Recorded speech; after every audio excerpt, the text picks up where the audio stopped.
يا أيها الذين آمنوا كتب عليكم الصيام كما كتب على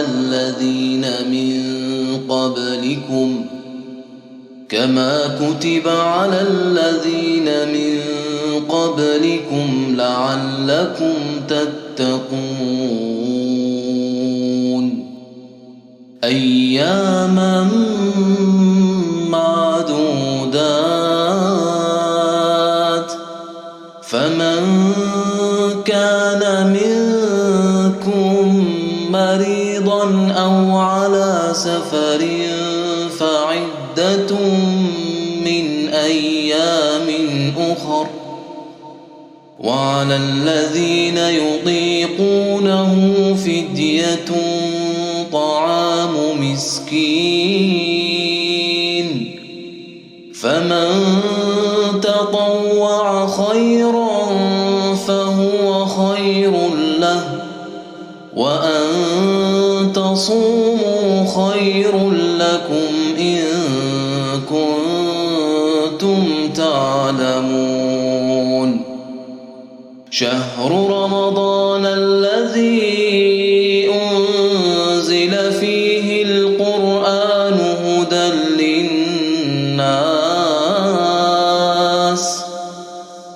للناس وبينات من الهدى والفرقان فمن شهد منكم الشهر فليصم ومن كان مريضا أو على سفر فعدة من أيام أخر يريد الله بكم اليسر ولا يريد بكم العسر ولتكملوا العدة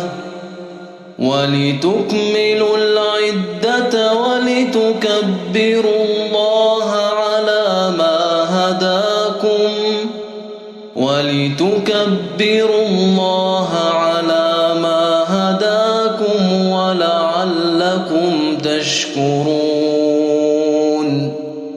وإذا سألك عبادي عني